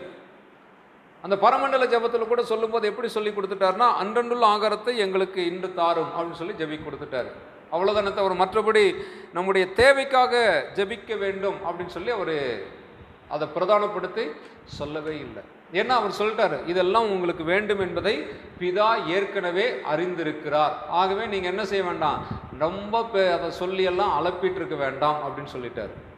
அப்போ ஜெபிக்கவே கூடாதா அப்படின்னு சொல்லும்போது, நாம் செய்யக்கூடிய ஜெபத்தை எப்படி செய்யணும் அப்படின்னு கேட்டிங்கன்னா, இப்போது என்னுடைய தேவையை நிறைவேற்றி கொள்வதற்கான வழிமுறைகள் இந்த உலகத்தில் இருக்கிறது இல்லையா? பணம் சம்பாதித்தல், வேலைக்கு போகிறது, படிக்கிறது, இந்த மாதிரியான நம்முடைய முயற்சிகள் இருக்கிறது. தேவன் அதற்கான வழிகளை ஏற்படுத்தி வைத்திருக்கிறார். அந்த முயற்சிகளில் பலன் கிடைக்க வேண்டும் என்று நாம் ஜெபிக்கிறது தப்பு கிடையாது. இப்போ நம்ம ஒரு தொழில் செய்கிறோம், ஆண்டவரே இந்த தொழிலை நீங்கள் ஆசீர்வதிங்கன்னு சொல்லி ஜெபிக்கலாம். ஆண்டவரே நான் இந்த வேலையில் இருக்கிறேன், இந்த வேலையில் என்னை ஆசீர்வாதமாக நடத்துங்கன்னு சொல்லி ஜெபிக்கலாம். நான் படிக்கிறேன், ஆண்டவரே என்னுடைய படிப்பை நீங்கள் எனக்கு ஆசீர்வாதத்து கொடுங்க அப்படின்னு சொல்லி ஜெபிக்கலாம். அது வேணால் நம்ம செய்யலாம். அது நம்முடைய முயற்சியை, நம்முடைய பிரயாசத்தை தேவன் ஆசீர்வதிக்க வேண்டும் என்று செய்வது. இப்போ இந்த தேவைகளை குறித்து ஒரு சில கருத்துக்களை நான் சொல்லி முடிக்கிறேன். என்ன அப்படின்னு பார்த்தீங்கன்னா, அறியப்பட்ட தேவைகள் ஒன்று இருக்குது. அறியப்பட்ட தேவைகள், known needs, the needs which we know already. நம்ம ஏற்கனவே அந்த தேவை தெரியும். இப்போது ஒரு எக்ஸாம்பிள், குழந்தை பிறக்குது. குழந்தை பிறந்த உடனே நம்ம எல்லாருக்கும் தெரியும், 4 வயசு ஆகும்போது 5 வயசு ஆகும்போது இதை ஸ்கூலில் சேர்க்கணும் அப்படின்னு தெரியும். தெரியுமா? தெரியும். இப்போ ஸ்கூலில் எவ்வளோ ஃபீஸ் வாங்குறாங்க? குறைஞ்சது 50,000லேருந்து 1 லட்சம் 1.5 லட்சம் வரைக்கும் ஃபீஸ் வாங்குறாங்க. அப்போது நம்ம குழந்தை பிறந்து 5 வருஷம் கழித்து நம்ம குழந்தை ஸ்கூலுக்கு போகும்போது குறைஞ்சது 60,000லேருந்து 1 லட்சம் வரைக்கும் தேவைப்படுங்கிறது தெரியும். அறியப்பட்ட தேவை இது. சரிங்களா? இப்போ அறியப்பட்ட தேவைக்காக இப்போ நம்ம என்ன செய்யணும்? 5 வருஷத்துக்கு முன்னாடியே நம்ம என்ன செய்யணும்? அந்த 5 வருஷத்துக்கான பணத்தை சேமித்து வைக்கணும். ஆனால் அது நிறைய பேர் செய்கிறதே இல்லை. யாராவது அப்படி செஞ்சீங்களா? அவ்வளோ பெரிய புத்திசாலி யாராவது இருந்தீங்கன்னா கை தூக்கி சொல்லுங்கள், நானும் சந்தோஷப்படுவேன். ஏன் நான் செய்யலை, நான் முட்டாளாக இருந்துட்டேன் அந்த காலத்தில். சரிங்களா? யாரும் செய்யலை தானே? கர்த்தருக்கு ஸ்தோத்திரம். எனக்கு கூட்டாளிகளாக நீங்கள் இருக்கிறதுக்காக கர்த்தரை நன்றி சொல்லுகிறேன். சரிங்களா? அதை நம்ம யாரும் செய்கிறதில்ல. அப்போ 5 வருஷம் கழித்து ஸ்கூலுக்கு போகும்போது எந்த ஸ்கூலில் சேர்க்கலான்ட்டு முடிவு பண்ணுறோம். இந்த ஸ்கூலில் தான் சேர்க்கணும். இந்த ஸ்கூலுக்கு போனோன்னே அவங்க என்ன செய்கிறாங்க? ஒரு பட்டியல் போட்டு தரானா, அட்மிஷன் ஃபீஸு, இந்த fees, book fees, uniform fees, இப்போ எக்ஸ்ட்ரா கரிக்குலர் ஆக்டிவிட்டி, ஏஐ, இப்போ வேறு ஏஐ வேறு வந்துருச்சு. எல்கேஜிக்கே ஏஐ சொல்லி கொடுக்குறேன்ட்டான். ஸோ அப்போ அதெல்லாம் போட்டு ஒரு பில்லை கொடுக்குறான். பில்லை பார்த்தா நமக்கு அப்படியே ஹார்ட் அட்டாக்கே வந்துடுது இல்லைங்களா? அப்போது 5 வருஷம் கழித்து எனக்கு தேவை இருக்குது அப்படின்னு தெரிஞ்சால் அட்லீஸ்ட் மொத்தமாக சேமிக்க முடியாட்டி கூட ஏதாவது ஓரளவுக்காக சேமித்து வைக்கிற பழக்கம் வேணும் தானே? ஆனால் நம்மளாம் எப்படின்னா அன்றன்றைக்கு அதனதின் பாடு போதும் இல்லையா? அந்தந்த மாதத்திற்கு அந்தந்த பாடு போதும், அதோடு முடிஞ்சதா அடுத்த மாதத்துக்கு பார்த்துக்கலாம் அப்படின்னு தான் நம்ம போயிட்டுருக்குறோம் இல்லையா? ஸோ அப்போ அறியப்பட்ட தேவை. இப்போ அந்த அறியப்பட்ட தேவையில் இந்த மாதிரி நம்ம அதை சரியாக புத்திசாலித்தனமாக ஞானமாக செய்யாமல் விட்டுட்டு கடைசி நேரத்தில் போயிட்டு நம்ம நின்று ஜெபம் பண்ணிட்டு இருந்தால் அந்த ஜெபம் எப்படின்னு கேளுங்க. அதனால தான் இயேசு கிறிஸ்து தேவைக்காக ஜெபிக்க சொல்லி அவர் சொல்லவே இல்லை. ஏன்னா அறியப்பட்ட தேவைகளுக்காக நீங்கள் முன்னாடியே அதற்கென்று உங்களை ஆயத்தப்படுத்தி கொள்ள வேண்டும். இயேசு தேவன் சொல்கிறாரு, எறும்புக்கிட்ட போய் கற்றுக்குப்பா. அவர் அது என்ன செய்யுது? மழைக்காலம் வர்றதுக்கு முன்னாடியே கோடை காலத்தில் அது என்ன பண்ணுது? சேமித்து வைக்குது. அந்த மாதிரி நீ என்ன செய்ய? வருங்காலத்தினுடைய தேவைக்காக கையில் சம்பாதனையும் பலனும் இருக்கும்போது என்ன செய்ய? சேர்த்து வச்சுக்கோ அப்படின்னு சொல்கிறாரு. சப்போ அறியப்பட்ட தேவை. அடுத்தது நெருக்கடியான தேவை. இது கட்டாயம் நமக்கு லைஃப்பில் அன்எக்ஸ்பெக்டட் நீடு எப்போது வருது. இப்போ தான் நமக்கு என்ன தேவைப்படுதுன்னா, ஆண்டவரே நீங்கள் தான் எனக்கு உதவி செய்யணும். காணாவூர் கல்யாணத்தில் திடீர்னு ரசம் தீர்ந்து போச்சு, திராட்சை ரசம் தீர்ந்து போச்சு. இப்போ ரசத்துக்கு எங்கே போகிறது? இல்லை, கடைக்கு போனாலும் கிடைக்காது இல்லையா? அந்த மாதிரி ஒரு சூழ்நிலை. அப்போ அந்த இடத்துல தான் என்ன பண்ணுறாங்க? ஆண்டுகிட்ட வந்து நிற்கிறாங்க. ஆண்டவரே, திராட்சை ரசம் தீர்ந்து போச்சு, நாங்கள் என்ன செய்யணும்னு எங்களுக்கு தெரியல, ஏதாவது எங்களுக்கு உதவி பண்ணுங்க. அப்போ ஆண்டவர் என்ன செய்கிறாரு? தண்ணீரை திராட்சை ரசமாக்கி செஞ்சு கொடுக்குறாரு. அடுத்தது இன்னொரு தேவை இருக்குது. என்ன தேவைன்னா, காலம் கடந்த தேவை. அதாவது முடிஞ்சு போச்சு, இதுக்கு மேலே பண்ணுறதுக்கு ஒன்றுமே இல்லை, இதை செய்கிறதே இனிமேல் இந்த காரியத்தை குறித்து கவலைப்படுறதோ யோசிக்கிறதோ தேவையே இல்லை, விட்டுருப்பா அப்படிங்கிற ஒரு நிலைமையில் ஒரு தேவை இருக்குது. ஆனால் அந்த தேவையிலையும் கர்த்தர் ஒருவரே அந்த தேவையில் நமக்கு செய்ய வல்லவர். யாருன்னு கேட்டிங்கன்னா லாசரு. லாசரு மரிச்சாரு, அடக்கம் பண்ணிட்டாங்க, 4 நாள் ஆயிடுச்சு. யவீரனுடைய மகள் இறந்துட்டா, இறந்த செய்தி வருது. எப்பா செத்து போயிட்டாரு, உன் மகன் செத்து போயிட்டாப்பா, போதகரை வருத்தப்படுத்தாத, அவர் விட்டுரு அப்படிங்கிறாங்க. அப்போ காலம் கடந்து போச்சு, ஆனால் தேவையாக இருக்குது. அப்போ அந்த இடத்துல ஆண்டவருடைய உதவி கட்டாயம் நமக்கு தேவைப்படுகிறது. அடுத்து வந்து பார்த்தீங்கன்னா, பிறக்கும் போதே உண்டாகிற தேவை. அதாவது சில நேரத்தில் நம்ம வறுமையான குடும்பத்தில் பிறந்திருக்கலாம், அல்லது குருடராக பிறந்திருக்கலாம், சப்பானியாக பிறந்திருக்கலாம், அப்படி உடல் ஊனத்தோடு உடல் பலவீனத்தோடு பிறந்திருக்கலாம். அப்படிப்பட்ட தேவைகள் வரும்போது அந்த தேவைகளில் கர்த்தர் ஒருவரே நமக்கு உதவி செய்ய முடியும், வேறு யாராலையும் உதவி செய்ய முடியாது. அப்போ அறியப்பட்ட தேவை தவிர இந்த தேவைகளுக்காக வேணால் நம்ம என்ன செய்யலாம்? ஆண்டவர்கிட்ட போய் ஜெபம் பண்ணலாமே தவிர அறியப்பட்ட தேவைகளுக்கு, அதாவது முன்கூட்டியே நமக்கு தெரிந்திருக்கிற தேவைகளுக்காக நம்ம கடைசி நேரத்தில் போய் ஜெபம் பண்ணுறது சரியான ஞானமுள்ள விஷயம் கிடையாது. அதற்கு பதிலாக அந்த தேவைகளுக்காக நம்ம என்ன செய்யணும்? முன்னாடியே ஆயத்தப்பட வேண்டும். அல்லேலூயா. சரி, ஒரு சம்பவத்தை இப்படி வாசித்தேன், அதை சொல்லி முடிச்சிடறேன். ஒரு நபர். அவர் தன்னுடைய அப்பா இறந்த பிறகு அப்பாவுடைய டைரியை எடுத்து பார்க்குறாரு. அப்போ டைரி எடுத்து பார்க்கும்போது அப்பாவுடைய டைரியில் ஜார்ஜ் முல்லர் அவர்களுடைய அனாதை ஆசிரமத்துக்கு அவங்க அப்பா நிறைய டொனேஷன்ஸ் கொடுத்துருக்கிறாருன்னு சொல்லி அதில் எழுதியிருந்தது. அப்போ அவருக்கு ஒரு ஆச்சரியமாயிடுச்சு. என்ன, தன்னுடைய வருமானத்தில் தன்னுடைய சொத்தில் பெரும் பகுதியை இவர் இந்த ஜார்ஜ் முல்லருடைய ஆர்ஃபனேஜுக்கு கொடுத்துருக்காரு. அப்படி என்ன தான் அந்த ஆர்ஃபனேஜில் இருக்குது, நம்ம போய் பார்க்கலான்னு சொல்லிட்டு இவர் என்ன பண்ணுறாரு, அந்த ஆர்ஃபனேஜுக்கு வர்றாரு. அன்னைக்குன்னு பார்த்தா ஒரு ப்ரேயர் மீட்டிங் அந்த ஆர்ஃபனேஜில் நடந்துகிட்ருக்கு. அந்த ஆர்ஃபனேஜில் நடக்க அந்த ப்ரேயர் மீட்டிங்கில் அவர் கலந்துக்கிறார். அந்த நாளில் அவர் கேட்ட அந்த பிரசங்கத்தின் மூலமாக அவர் ரட்சிக்கப்படுகிறார். உடனே அதை தன்னுடைய நாட்குறிப்பில் இன்னொரு நண்பர்கிட்ட சொல்லும்போது சொல்கிறார். என்ன சொல்கிறாருன்னா, இப்படி எங்கள் அப்பாவை பற்றி நான் படித்தேன், அந்த ஆர்ஃபனேஜுக்கு நான் போனேன், அந்த மெசேஜை நான் கேட்டேன், அதை கேட்டு நான் என்ன செஞ்சேன், ரட்சிக்கப்பட்டேன் அப்படின்னு சொல்லி அதை ரொம்ப ஆச்சரியமாக சொல்கிறார். அப்போ அங்கே கேட்ட ஒரு நபர் அந்த ஆர்ஃபனேஜை சார்ந்த ஒரு நபர். அவர் சொல்கிறாரு, எங்களுக்கு ஒன்றும் இது பெரிய ஆச்சரியம் இல்லை அப்படிங்கிறார். ஏன்னா ஜார்ஜ் முல்லர் உன்னுடைய ரட்சிப்புக்காக 38 வருஷமாக ஜெபம் பண்ணிட்டு இருந்தார். ஸோ 38 வருஷமாக செய்த ஜெபத்திற்கு இன்னைக்கு பதில் கிடைச்சிருக்கு. அந்த பதிலில் நீ ரட்சிக்கப்பட்டது உனக்கு வேணா ஆச்சரியமாக இருக்கலாம், ஆனால் எங்களுக்கு அது ஆச்சரியம் இல்லை. ஏன்னா நாங்கள் அதை நான் எப்படி பார்க்குறோன்னா, ஜார்ஜ் முல்லர் 38 வருஷமாக உனக்காக செய்த ஜெபத்திற்கான பதிலாக உன்னுடைய ரட்சிப்பை நாங்கள் பார்க்கிறோம். இது எதுக்கு சொல்லப்படுது? ஸோ நம்முடைய ஜெபம் நிறுத்தப்படவே கூடாது, எதற்காகவும் நிறுத்தப்படக்கூடாது, எந்த சூழ்நிலையும் நிறுத்தப்படக்கூடாது, எந்த காரணத்துக்காகவும் நிறுத்தப்படக்கூடாது. ஜெபம் என்பது இடைவிடாமல் செய்யப்பட்டு கொண்டே இருக்க வேண்டிய ஒன்று. அல்லேலூயா. ஆகவே உறவு சார்ந்த ஜெபம், விசுவாசம் சார்ந்த ஜெபம், தரிசனம் சார்ந்த ஜெபம், தேவை சார்ந்த ஜெபம். ஸோ இயேசு கற்றுக் கொடுத்த இந்த ஜெபத்தில் நாம் வளருவோம், தொடர்ந்து ஜெபிப்போம். கர்த்தர் நம்மை ஆசீர்வதிப்பாராக. நாம் ஜெபிக்கலாம். அன்பின் பரலோக பிதாவே, ஆண்டவராகிய இயேசு கிறிஸ்துவின் நாமத்தினாலே ஆசீர்வதிக்கப்பட்ட வேலைக்காக உம்மை துதிக்கிறோம், ஸ்தோத்திரிக்கிறோம்.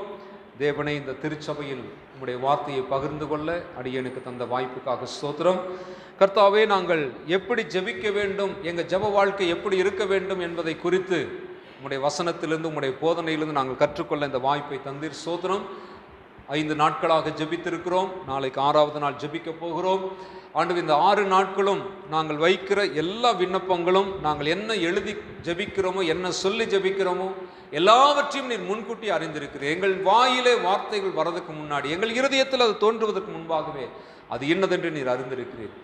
ஏற்ற நேரத்தில் எல்லாவற்றையும் உமது மகிமைக்காக நிறைவேற்றி கொடுக்க நீர் வல்லவர் என்று நாங்கள் உம்மை துதிக்கிறோம். ஆண்டவரே, கர்த்தர் எல்லா ஜெபங்களுக்கும் நீர் ஆம் என்றும் ஆமேன் என்றும் பதில் சொல்லி உமது நாமத்தை இந்த தேசத்தில், இந்த பட்டணத்தில், இந்த ஊரிலே நீர் உயர்த்தி வைக்க முடியாது ஜெபிக்கிறோம். துதி கன மகிமை எல்லாம் உமக்கே செலுத்துகிறோம். இயேசு கிறிஸ்துவின் நாமத்தினால் வேண்டுகிறோம் எங்கள் நல்ல பிதாவே, ஆமென்.